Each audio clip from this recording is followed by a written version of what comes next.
Runsing macam mana nak jalankan amali? Bahan dan peralatan sains tiada ataupun tidak mencukupi? Mana nak beli peralatan dalam musim PKP ni? Jangan risau. Jangan buntu. Cikgu Popo ada jalan penyelesaiannya. Nak tahu apa dia? Jom teruskan menonton perkongsian Cikgu Popo pada hari ini.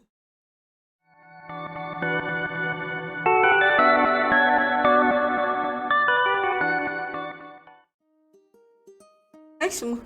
Assalamualaikum dan salam sejahtera. Bertemu kembali dengan Cikgu Popo. Hari ini, Cikgu Popo ingin kongsikan kepada semua tentang bagaimana kita boleh menjalankan amali atau aktiviti secara hands-on dengan menggunakan virtual lab.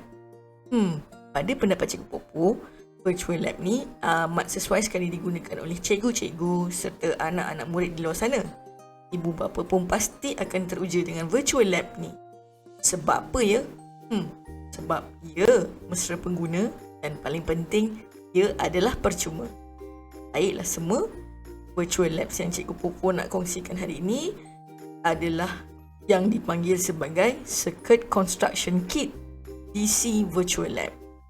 So, ia amat sesuai untuk kita gunakan dalam pembelajaran topik elektrik bagi sains tahun 2 dan juga tahun 5. In fact, sesuai juga untuk pembelajaran bagi sains peringkat menengah.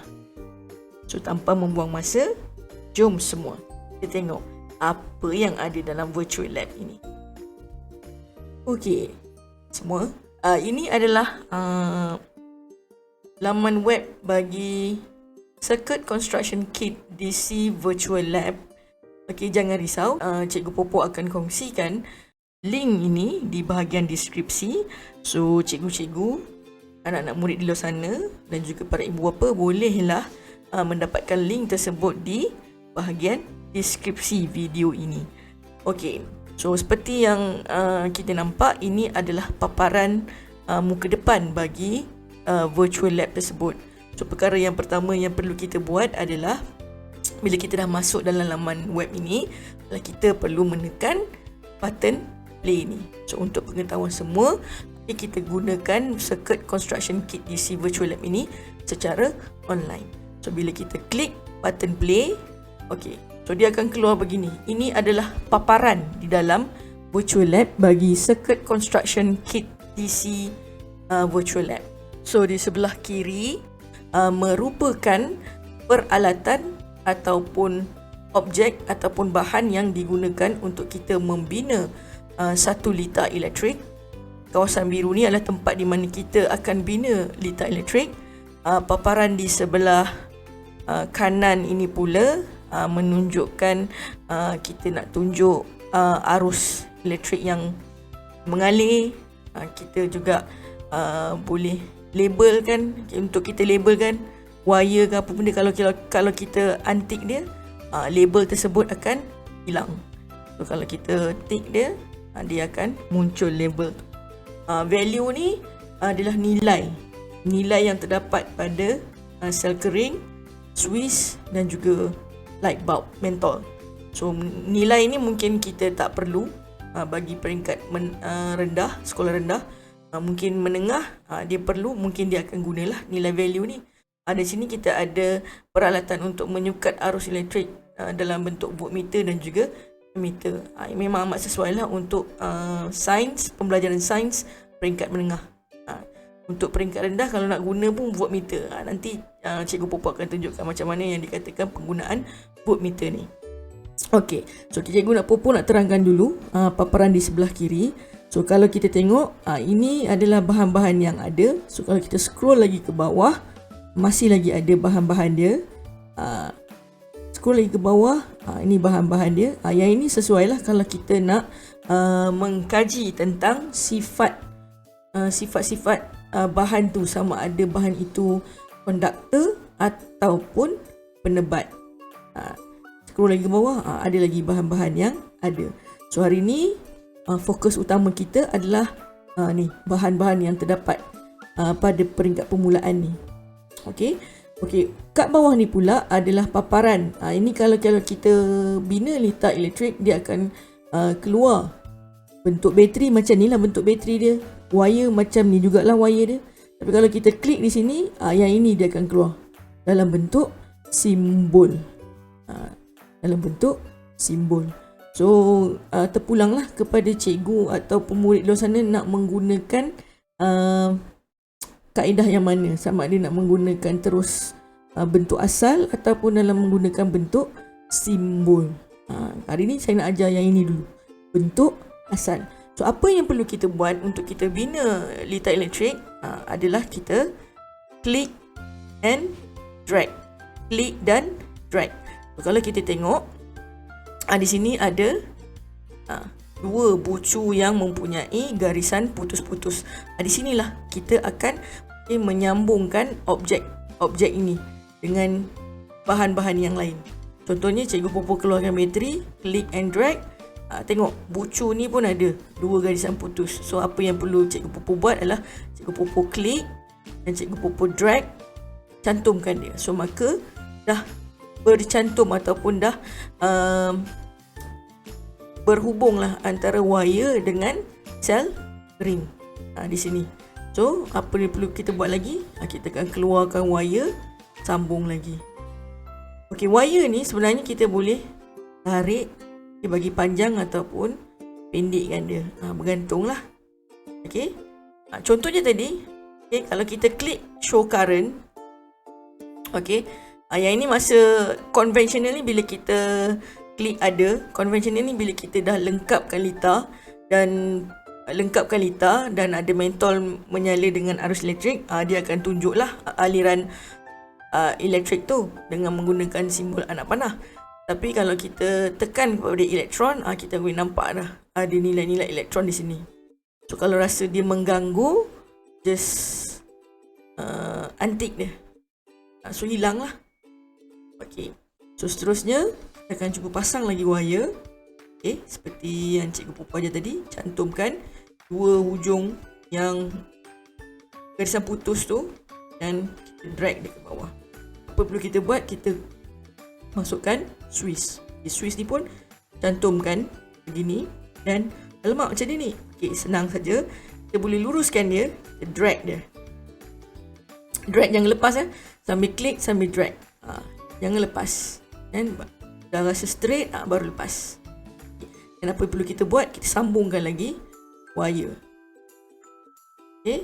Nak tahu pastikan wire tu dah bersambung ke tak? Dia mesti dalam konsep ni, warna kelabu dan garisan putus ni dah berwarna hitam. Kalau tak ada apa sambungan, dia akan berwarna merah. So, terusnya kita akan sambungkan mentol.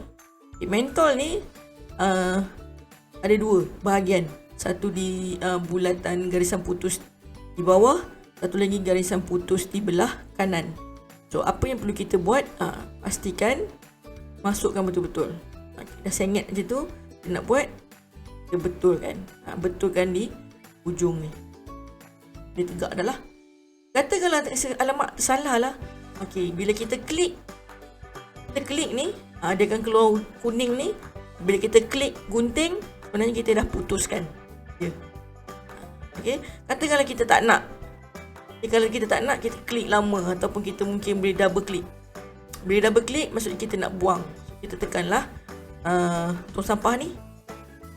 So, tapi cikgu Popo nak guna, so cikgu Popo tak buang lah. Kita sambungkan dia. Dia sengit je tu, kita betulkan kedudukan mentol tu di ujung. Klik dan drag dia. Apa yang perlu kita buat? Kita gunakan wire lagi, sambungkan. Tarik dia bagi panjang. Dan hujung ke hujung. Dah cantum. Okay, dah siap dah litar elektrik ni.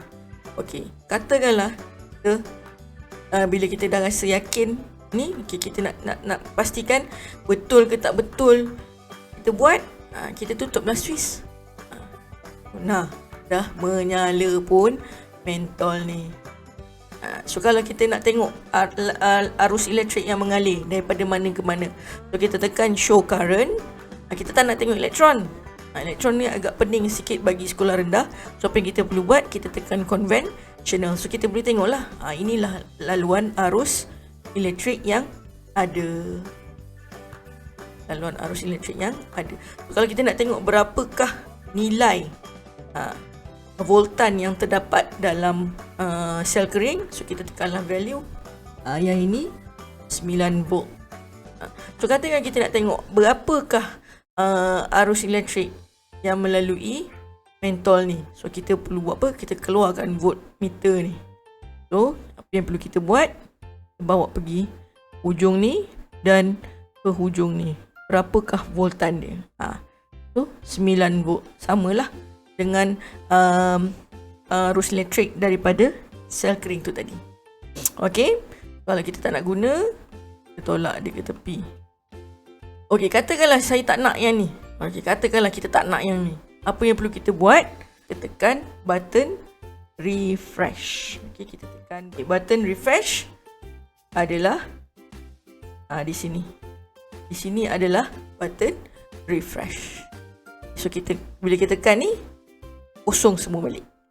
Okey. So sekarang ni Cikgu Pupu nak tunjuk satu cara bagaimana kita boleh bina lita bersiri.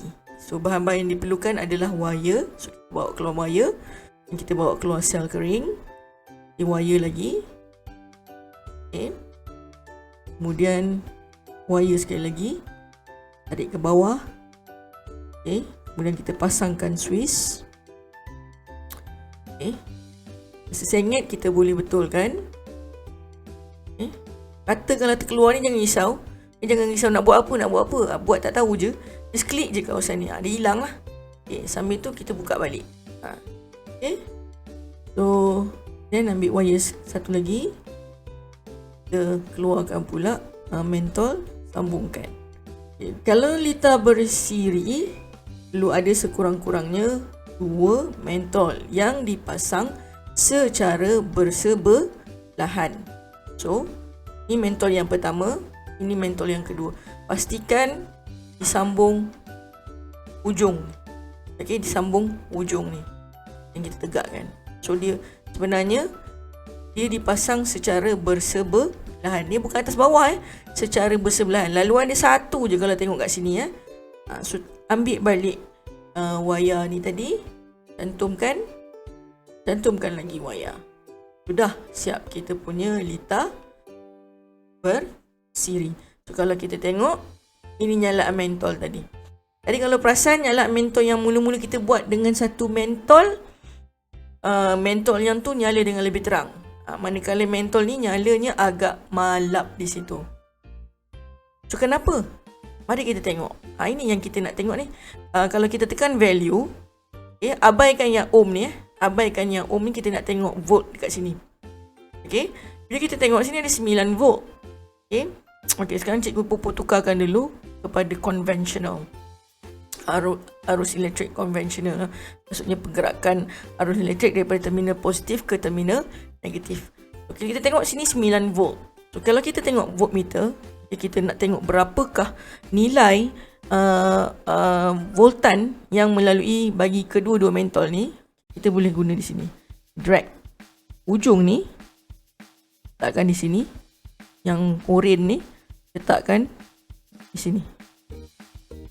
Apa yang kita nampak? 4.5 volt. 4.5 volt melalui mentol ni.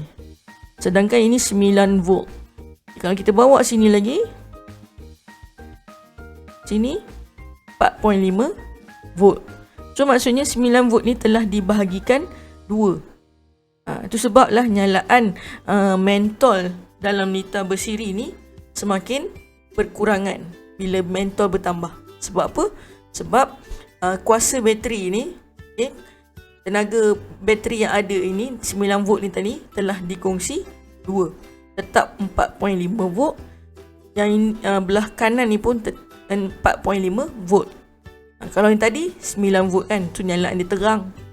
Ini kita boleh gunalah untuk kita belajar bahawa dalam arus elektrik bagi lita bersiri, laluannya adalah satu dan tenaga baterinya perlulah dikongsi.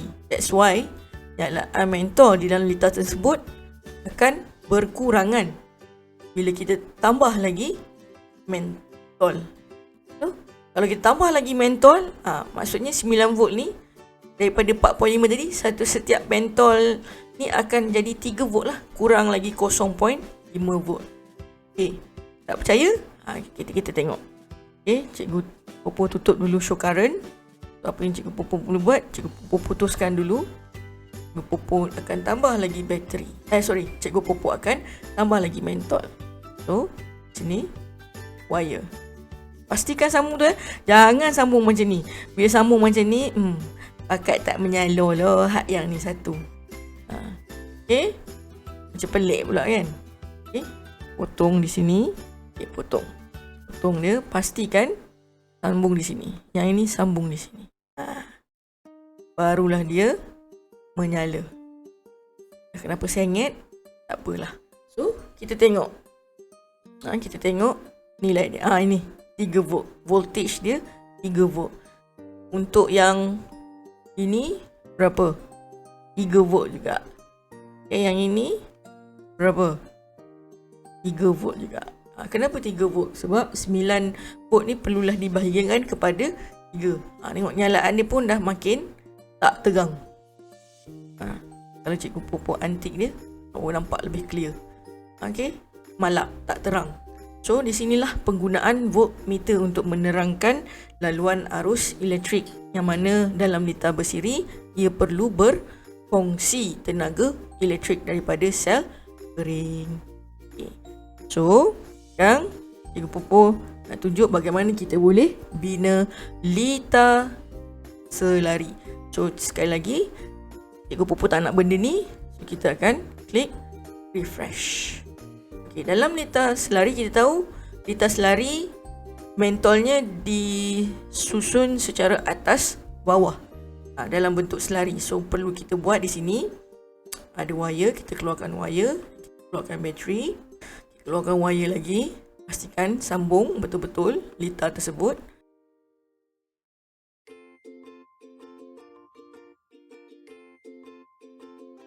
Mentol 1.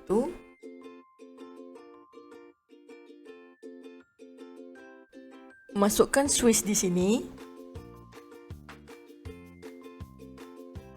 Dan kemudian kita tambahkan mentol yang dipasang secara selari.